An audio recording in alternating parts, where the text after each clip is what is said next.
How about some tunes? We've got some great tunes for you this morning. Bang out a few tunes. Jay's movies, just like his tunes. Good tunes, good brew, good buddy. Said I dig your groovy tunes, man. I mean, Led Zeppelin didn't write tunes that everyone liked. Hey, what happened to the tunes, man? Ladies and gentlemen, we're back. Woo! Um, Straight out of my bathroom. Straight out of his bathroom into the garage, Both of up us. his butt, Whoa. around the corner, Two Craps Avenue. Oh, damn, dog. This is Good Tunes. I'm Timmy Good Tunes. This is Roger. Oh, yeah. I was like, I'm there's something I'm supposed to say next. Oh, fuck. What was the name I wanted to use before? Oh, you said you wanted to do a character or something? Yeah, what was the name I said? I don't know. I just remember the song you sang. And Mud Dog Mike. It was something ridiculous. Fuck, man. I'm just Roger today, guys. How's it going? Plain old Raj. Plain old gay Raj. I mean, what can I say? Guys, we are here. We are in the garage. We're on all the podcast apps. All Make sure you subscribe and like and star and heart. All Hit of the them. notifications button, the bell. Make your app auto download. Make your motherfucking ass clap and listen to the podcast. That's right. If you can't make your ass clap, it ain't worth listening to. Just turn it off. If I don't hear cheeks within the first 40 seconds of somebody else's podcast, I know that they ain't keeping up. Yeah, I mean, like, go straight to the cheeks. You gotta reel them in. You know, you start off. You kind of got to spread them apart. Well, you got to spread that apart to reel them in. Well, that, yeah. You know. Otherwise, it's just 4 more inches like of the skin Jews, you got to get through. You got to part the Red Sea, part the brown cave. It's pink up Cavern. until a point, and then once they get older, it turns brown. All of us. When your butthole's not pink anymore. Roger. It's true. That's why people get, what's that? Anal bleaching. That's true. And what's this? A buddy of mine got that done. Really? Yeah. For him or for his wife? Or for his brother? Or anybody? He did it for his own personal pleasure. He was a man who liked to look in the mirror. At his asshole? He's dead now, but he... Yeah, I mean, you know, from the bleaching? This is before there was internet porn, when there was just VHS tapes and magazines and Sears catalogs. And looking at your own asshole. Looking at your own ass in the mirror, man. That's the way you had to do it. That's some haggard shit. That is some haggard shit. You just had to, use your imagination. Purple ass in the face. And what says podcast like purple ass in the face? Yeah. All the podcasts, guys. All of them. If you're a new listener, thank you for tuning in. What a way to start the welcome. This is how we start all the episodes. Now I want randomly. KFC. And if you're a frequent listener, thank you for coming back. Yeah. This episode is another band of ours. This band is called Love Isla, not Isla, not La Isla. That's probably the one thing I regret about naming this band this. There was is it Isla? Like, no, motherfucker. I don't care because it always created conversation. That's true. And if they had to think it was Isla to remember how and to then it got to the point where it was like, yeah, sure it is. Because then you have that debate, that in the underground scene debate. You know how like back in the day, Seosin, people thought it was Say Ocean. Oh, that's right. Okay. Right? I think it was even in the Wikipedia once. It might have been. You would definitely know more about that. They were like, oh, you pronounce it Say Ocean. But then they ended up not doing that. So who knows? I don't know, man. I remember that hood brand back in high school. Like, I never knew it was like NYC or a Nietzsche or N-Ice. It was like right. N-Y-C-E. And I'm like, I don't know how to fucking say that. It was always like a debate. I'm like, yeah. I don't know, man. If you like it, just wear it, bro. Like, that's when you know you're not cool enough to even be wearing it anyway.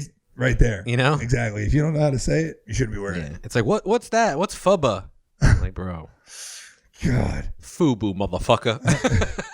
If you don't say motherfucker, then you know they're a fraud. You just say FUBU. There's no motherfucker. Yeah, it was like that one place in the mall where there was like all that FUBUs and the Nietzsche stuff and like against all odds. North Pole. Against all odds. It's against all odds, man. Yeah. Big ass fucking jeans. Puffy ass North Face jackets. There were some styles though, man, because then you had like the Hot Topic shit too. Yeah, it had different sides remember of like the UFO pants were a spectrum. thing? It's fucking wild times, man. We had And now UFO we can't leave our pants, houses. and then you What? had the Jankos. Janko jeans. I never did the Jankos or the UFO pants. I never had either one. I remember I the did get UFO some pants. things that There's against just the law. there's just a lot of strings.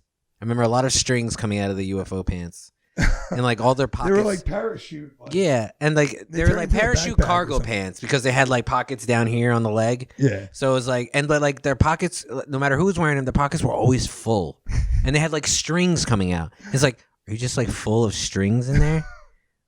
I got no strings on me. Oh, you string man? You can't be string man. I'm string man. I got strings. That's what I'm saying. I Man. had no idea where you're going. I It's just so weird. You know, those mall metal days. mall middle days. They were down with the sickness, bro. They were down with the sickness. They were the sickness. Fucking hey, I was down. Yeah. I regret it too. So somewhere in between all that was Love Isla. Love also Isla came known as after Love Isla. Love Isla came after, as luck would have it. There was, I feel like this band was started but like there was two different things going on, and then it met, because while I think it was like you and Gunnar had like the idea to put everyone together, Yeah. but at the same time, me, Allie, and Kevin were already working on Before You Go. We already remember, and then Gunnar like adapted it to the band. So like the original version of Before You Go was just like guitar and drums and stuff like that. So like we were doing that, and then like I forget what I was like doing with Gunnar prior to that after As Luck Would Have It, because I remember like after As Luck Would Have It, I didn't really do anything, and like he was doing the Signals thing for a while, and then I feel like I stopped for a while because that was when my sister passed. right. And then I remember seeing all you guys like at the wake, and I was like, fuck. And then I was like, all right, I need something healthy in my life. I'm like, let me start jamming again. I remember there being like multiple projects. So I remember, because Kev was in As Luck Would Have It towards the end. Right. I feel like I went to go jam with him on one occasion, and then I went to go jam with Gunnar on one occasion, and he had already been working with both. So I'm like, okay. And then you guys had that. Yeah. Yeah, man, that was like foggy. It took me a minute, but it's ringing a bell. Because all this shit, like, there's so many bands in it. Like, there's so many things that happen from time to time. I'm like, did that happen? Did that not happen? Did it? You know what I mean? How long did it last? How short was it? Yeah. People got really bored really easily back then. Yeah, for sure, man. Wouldn't you agree? I'd agree. Cheers. Cheers. Fuck, man, I should have got the KFC. I'm an idiot. Fucking idiot. Now I'm starving. I fucked up. I'm sorry. So I guess the idea of this band was to kind of create our own Isles and Glaciers.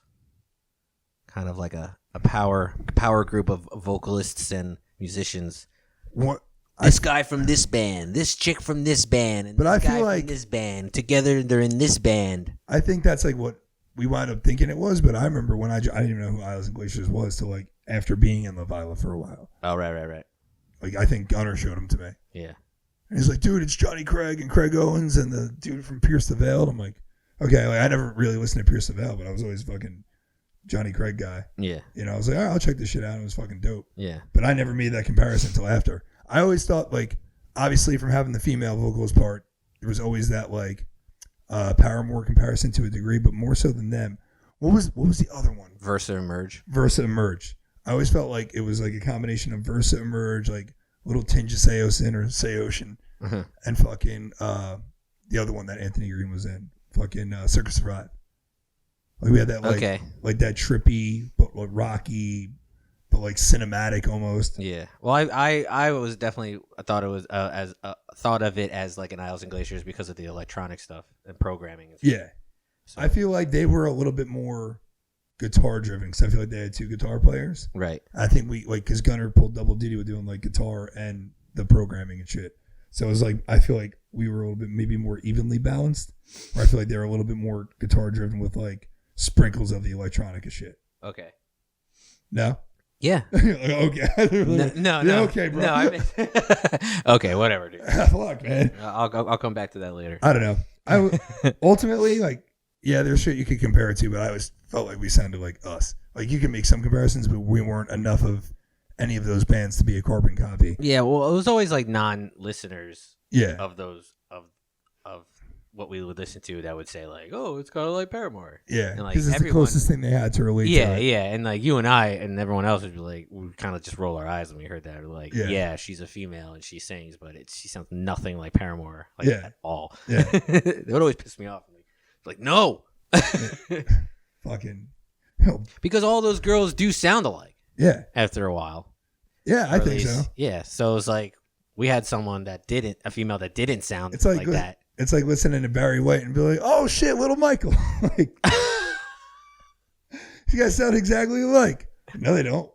Yeah, but they black. I was going for they were both guys as opposed to both girls. Fuck. No, it's the black thing that connects them. I mean, yeah. But either way, it's as different in some regards. Right. Or Bruno Mars and, I can't say Michael now because they're kind of similar, but right. Like Bruno Mars and Barry White, like two totally different fucking styles.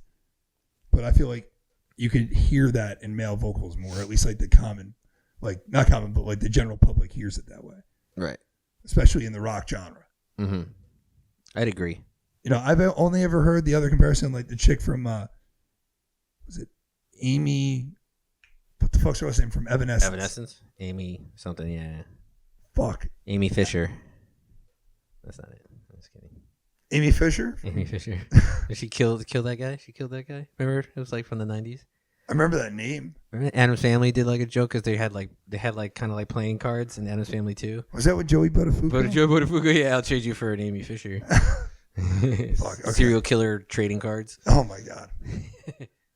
I completely am. I'm way off track now. But yeah, we're not Amy Fisher or Joey Buttafuoco. We were Love Isla. Right.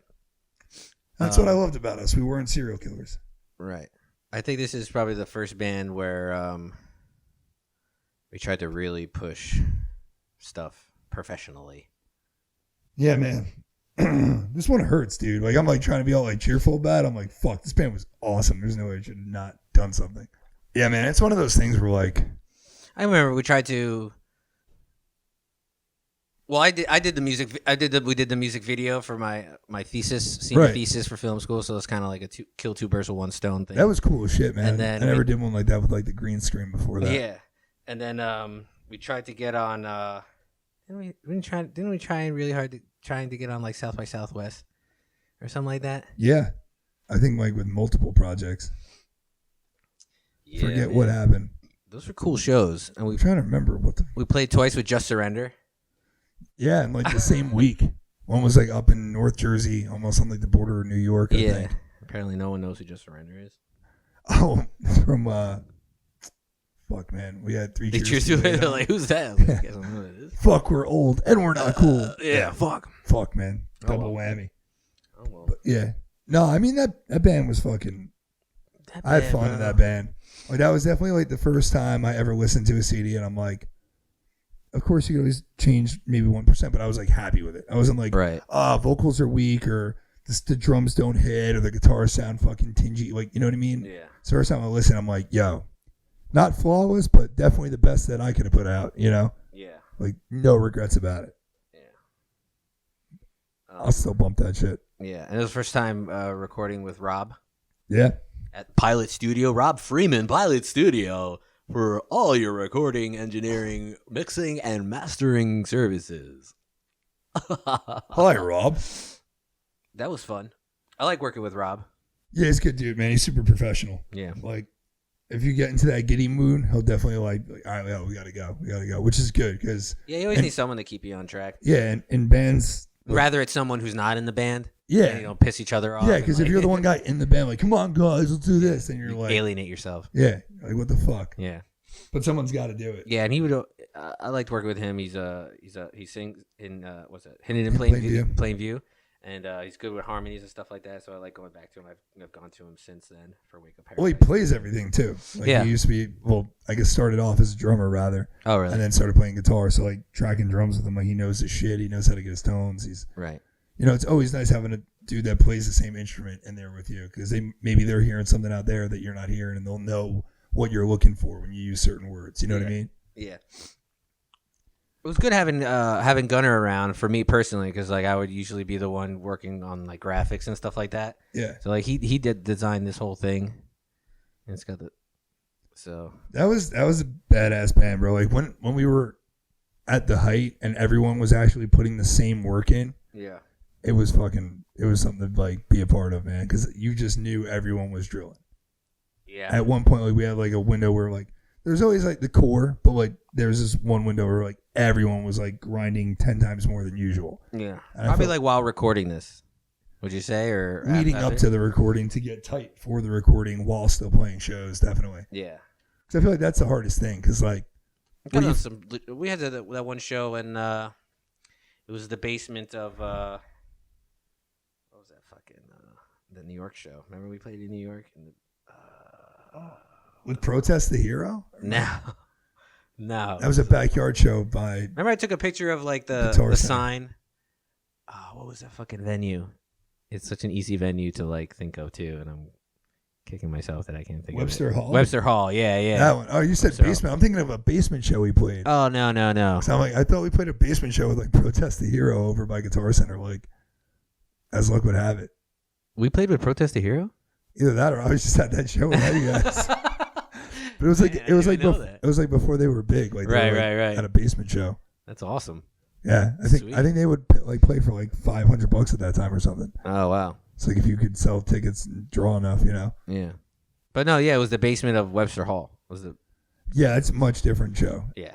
So I may have seen Protest at Webster Hall at some point.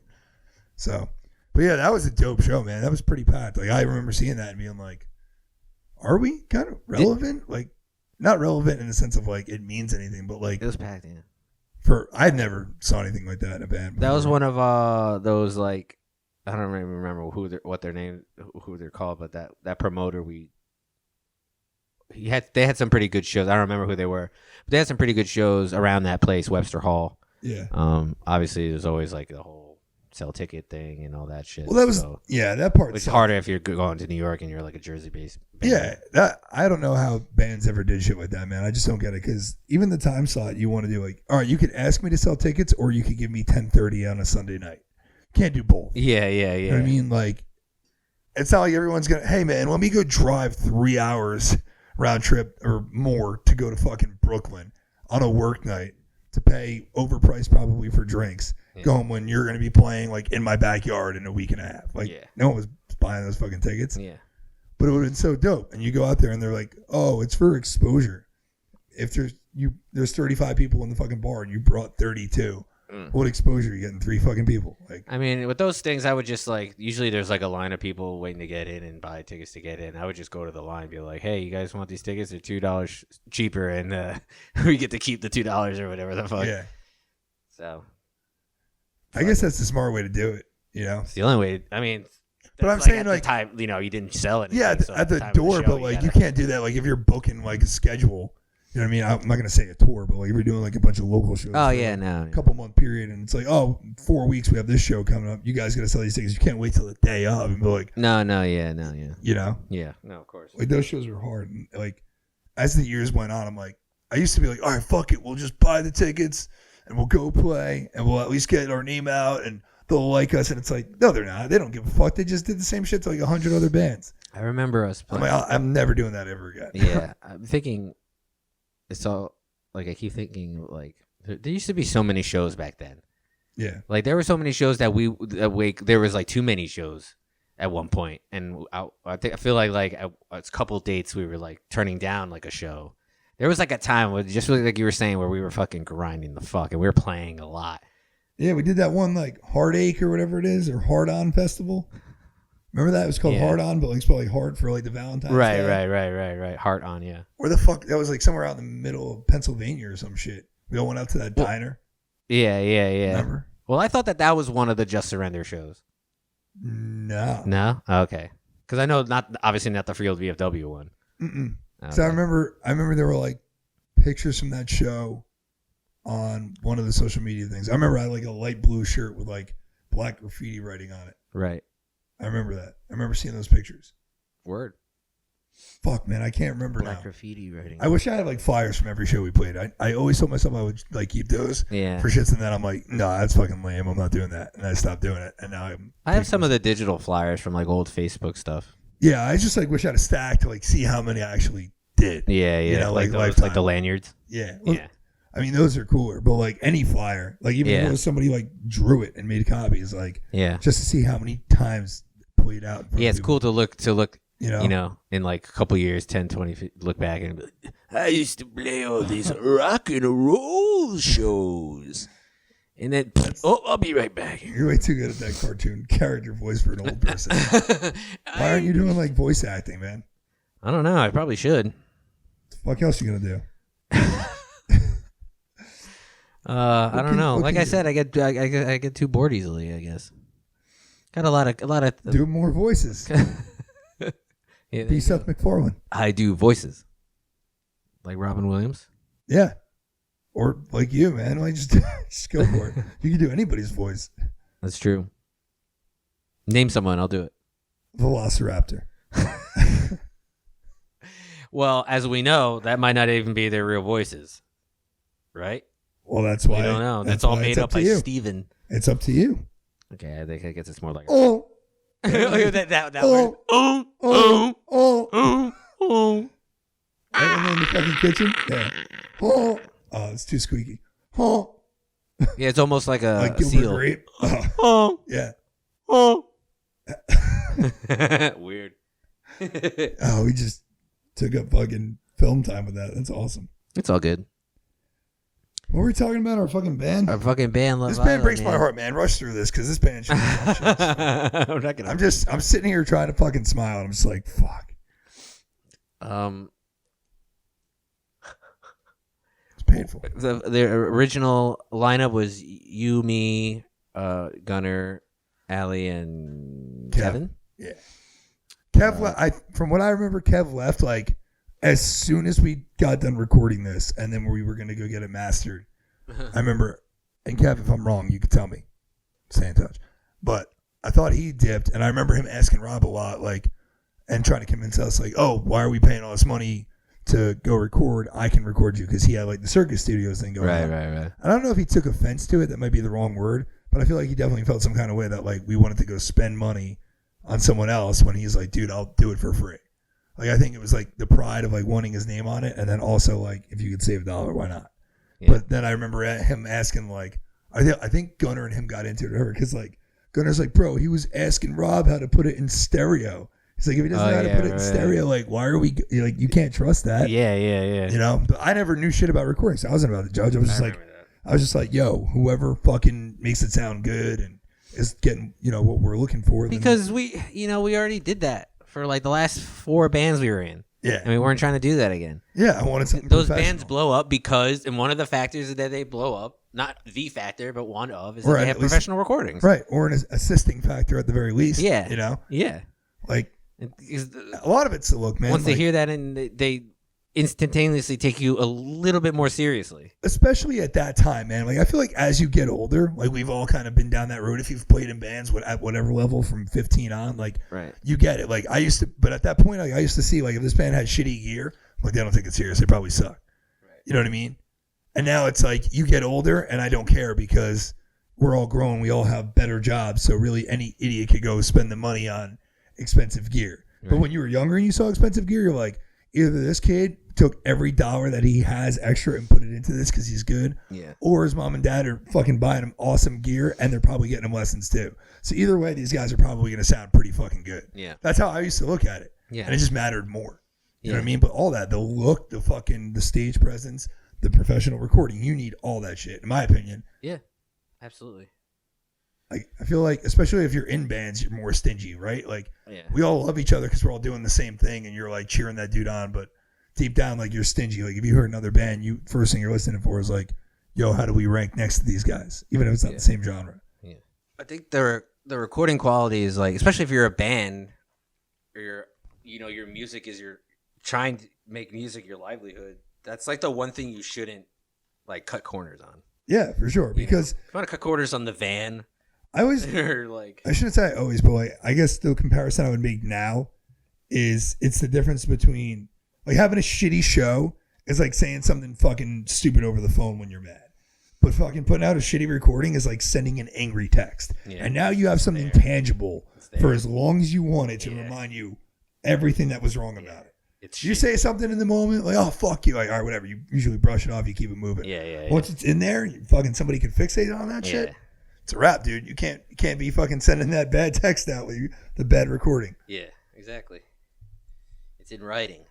It's I on like paper. And I remember like, I feel like being young at a point, and maybe it was justification for not wanting to spend money because we just didn't have any, and just like using it in like a reverse effect to promote like, yeah, like, you know, recording's not that great, but you really got to see us live. And like, you're just trying to get people to go see your show.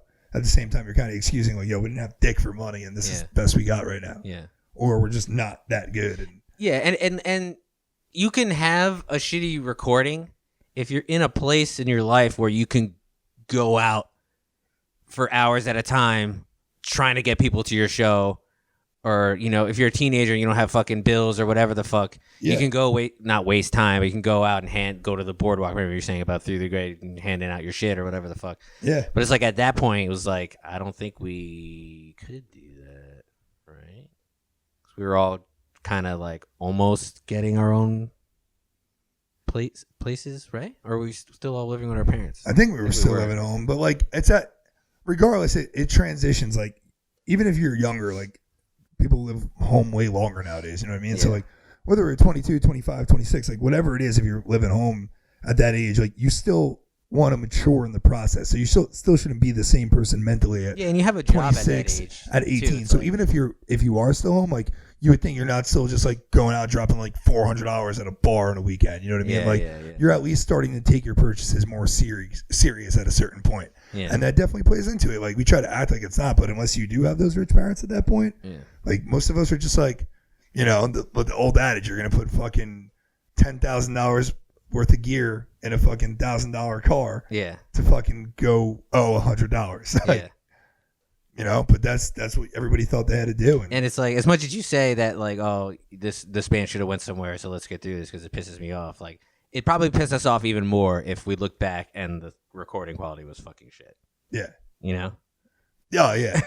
Like listening to this is probably, like, this shit fucking hits when it fucking hits. Like a bad recording, I think, because like I even think like the first Whoop album that like will come up on eventually, like I don't like those recordings at all. Yeah, I feel like they don't do anything that we played live justice, and I'm mad at myself for that one more than anything because that was going into it having that experience.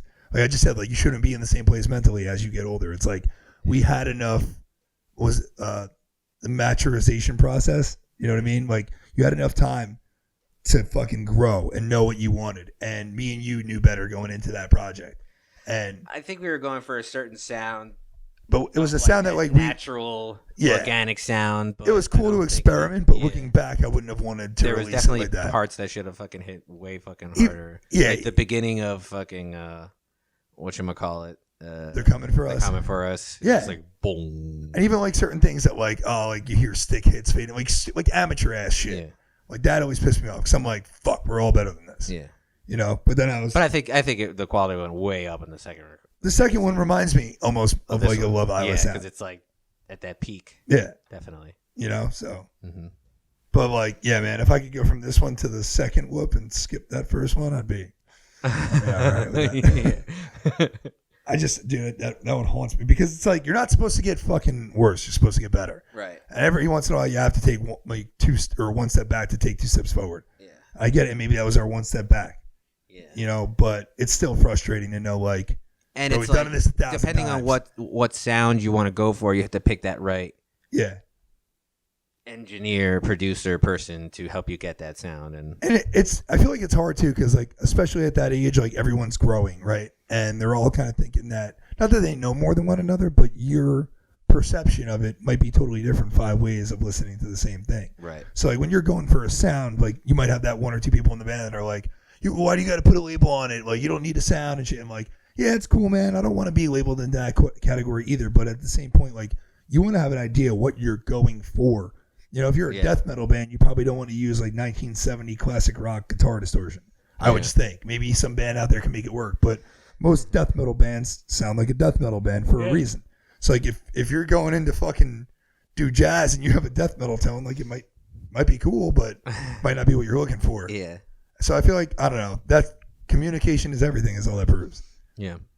And I feel like egos are at that age, like you're still young, but you're mature enough to like, yo, I put the time in, I know what I want. So like I feel like there's a lot more butting heads at that age. That like 24 to 27. Yeah. But I think that I know on the lyric side, It was very, aside from like maybe like one or two songs, it was very collaborative amongst obviously me and Allie because we're the two vocalists, Right. but you too. And even Kevin sometimes like writing his own parts when he was singing and stuff. Yeah, it was awesome. Gunner had Especially input, like, we all wrote lyrics together. Yeah, I remember Gunner like did, everybody in Kev's huge ass house. We would like feel like somebody would be like in a chair, somebody laying on the bed. I'm like laying on the floor, like running around the room like a nut. And like everyone was just like, I got this line, I did this line, I did this line. I remember like each. I feel like each song we did that, except for like Before You Go. I forget there was one. It was like there were some parts. I don't know. I'll talk about that in the next episode, but I feel like the songs in general, like the writing process was very collaborative.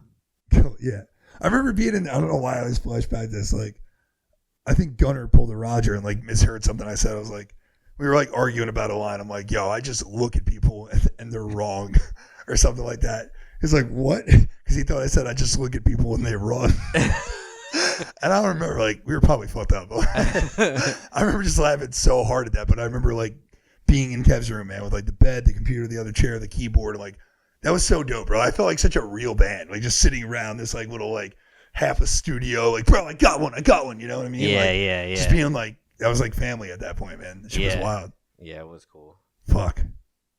You guys suck.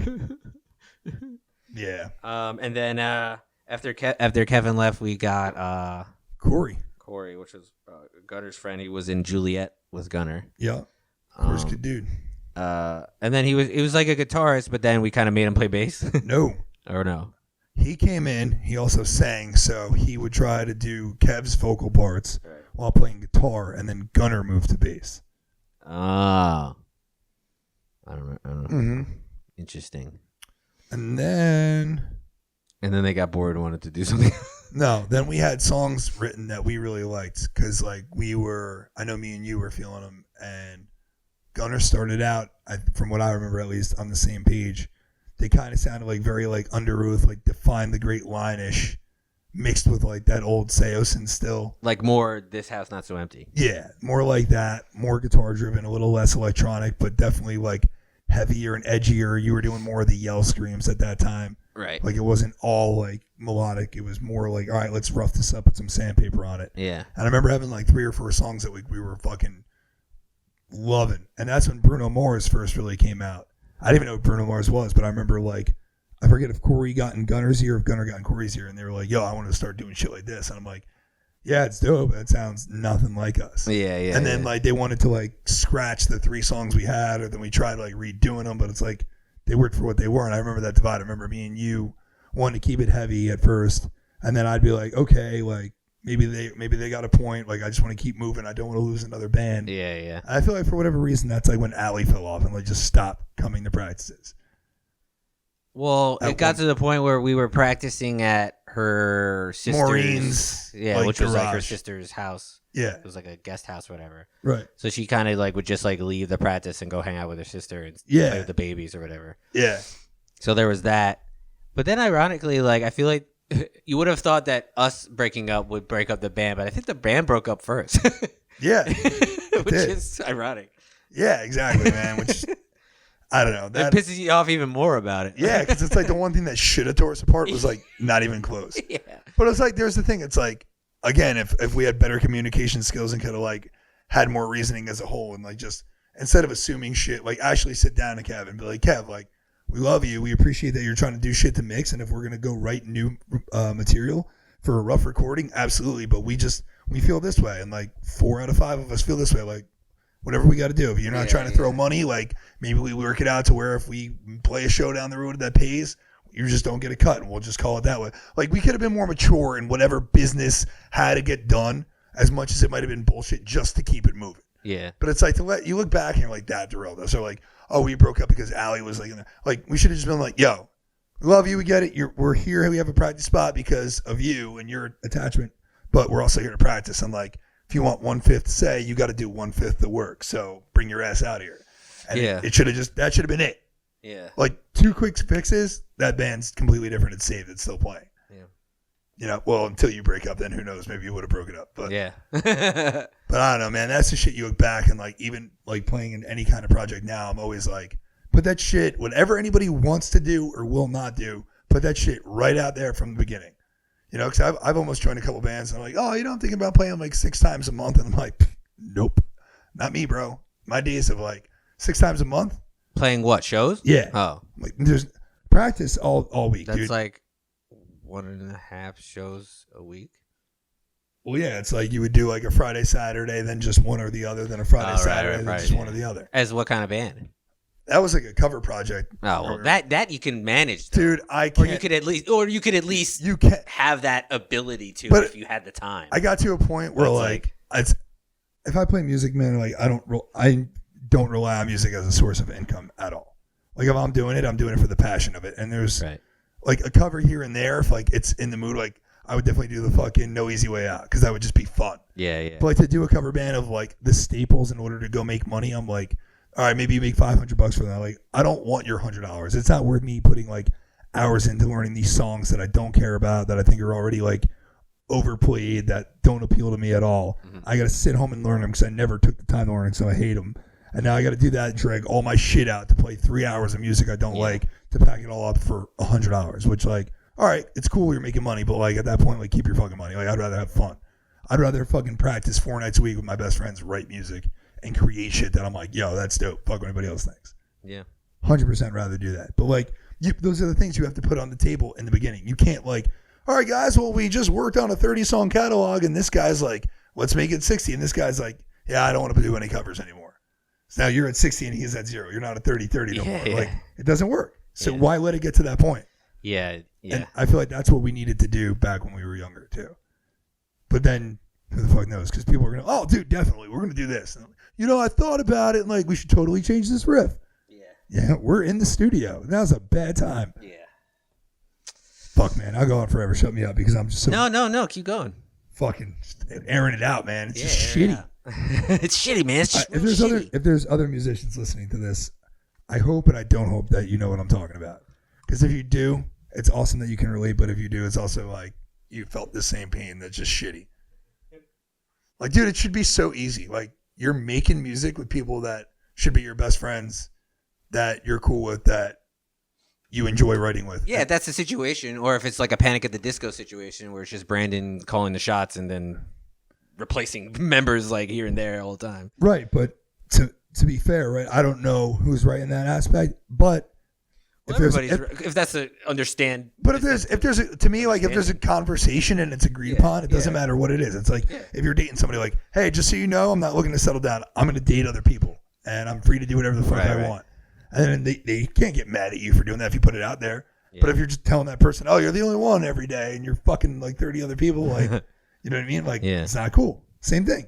Hey, I write all the shit. You guys are musicians for hire, but I can't pay you. But I'm going to get assigned one day. Do you want to fucking join? Yeah. And then people could either call your bluff or join or whatever. Yeah.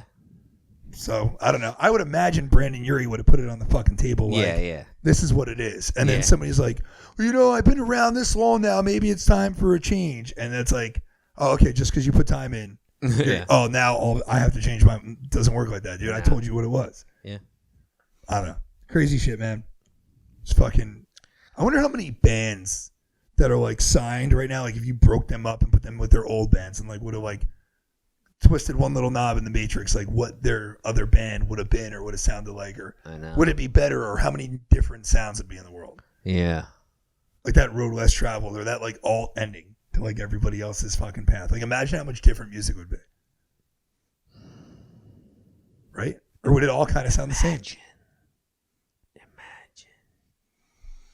That's a crazy thought, guys. Sit on that for a while. Listen, I mean, I mean, because it's still everybody has the same individual influences. Some just short. Yeah. Some. I hear static now. It works. All right, cool. Weird. I lost the thought now. Yeah, me too. Fuck. I was gonna say Johnny Craig and Craig Owens would have like 8 less bands. Yeah. One little thing tweaked. That's true. Left or right. Oh, I was saying like 8 less bands in general in the world. Like let's just say like I wound up being in a band with fucking Scott, and you end up being in a band with Sebastian, and Right. Kev wound up being in a band with whoever, and like Gunnar wound up being in Juliet. Uh-huh. You know what I mean? And like all that went out, and all that music enters the fucking atmosphere of the imaginary cloud. Right. Does all that music come out? Like all those bands kind of sound like all our bands because it's all the same individuals with the same influences. It would still probably be totally different. Well, the whole landscape would be different. Because you might take like the rock side out of you in this project, but you might get the fucking theatrical side in another project. It's still you. Yeah. But I don't know, man. It's like everybody's like the Venn diagram. And trends it's fucking weird. and trends would change, and It's true. Everything, dude. Everything. Alternate universe shit, dude. It's weird. We'd be the trendsetters. We'd be in power. We wouldn't be in my garage. Yeah, they'd be in their garages talking about what once was. Yeah. It's really such a sad podcast. If you guys want to feel better about your lives, just tune in to us. I'm like, That's why we're here. Two middle-aged guys talking about what they almost never had. What are we, 50 years old? That's not middle age. You plan on living past 60, motherfucker? Well, my grandfather just passed away, and he was 93. So I'm doing pretty good. I didn't think I'd be here this long. Doing pretty good. Who's the one with hair, okay? What does that have to do with survival? Well, it gets cold out there. Have you seen my Icelandic wool? I got my own wool. Oh, man. It's a steel wool. It's like a Brillo pad up here. Right on. Right on. Shit.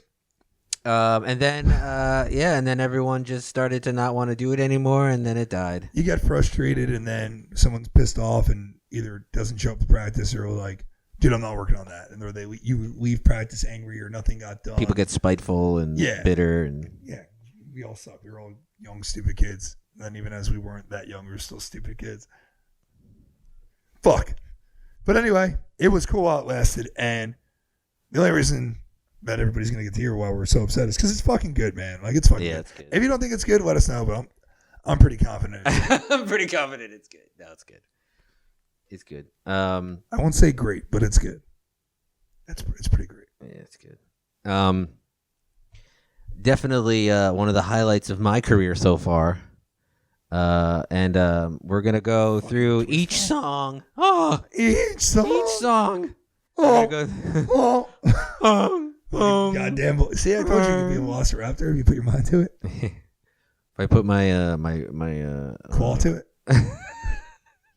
Dad jokes. If I put my puberty through it. We're gonna go through all the songs. We got 5 songs. We're gonna go by which is on the EP first. It's an untitled EP. Untitled Love Isla. You know what's cool about that, bro? Like the Untitled sometime, or like the White Album, and we used every fucking color on the spectrum, which would really make white. So this is kind of like our White Album. Oh man, that's wild. Right, dude? It's large and in charge, bro. It's Love Isla, bro. We got yo, next buddy of mine episode, at work brought up Love Isla like maybe like a couple weeks ago. Oh yeah? And it was just like, oh damn, bro, like you got the name wrong, but the fact that you remembered it is cool as shit. Yeah. What'd you say? I forgot. It was something positive though, for sure. It was good. Nice. Yeah, man, Joey. So our next episode will be on the song "Help Is on the Way, Dear." Help me untwist that. A song that we wrote. We did song it. that we wrote.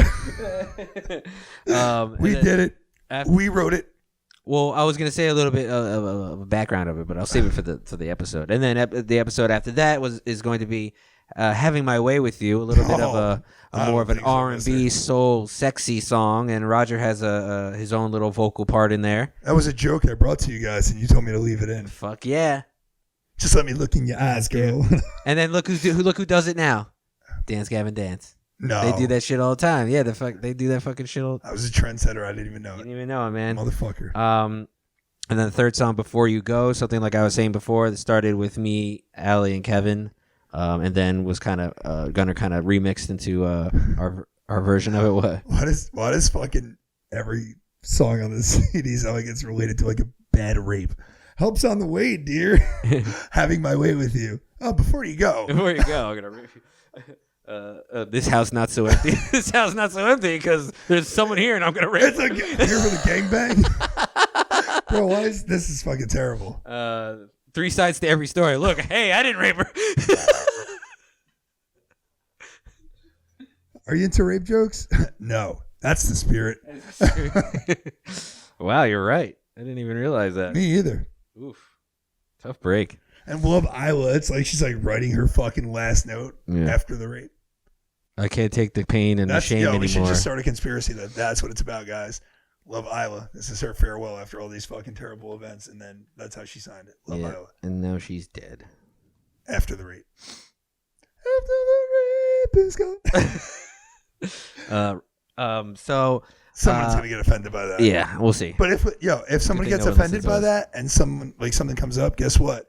That means people are watching, bro. Yeah. Or listening. No news is good news. I think it's no publicity is bad publicity. All publicity is good publicity. Same shit, man. Commutative property. Or associative. Neighborhood. Jones. I got the basketball Jones. Space Jam soundtrack. Yo, that's what I was saying. Yo, I was on the other day and I watched it just hear all the songs. Oh no. Well, that hurt. That hurt. Awesome.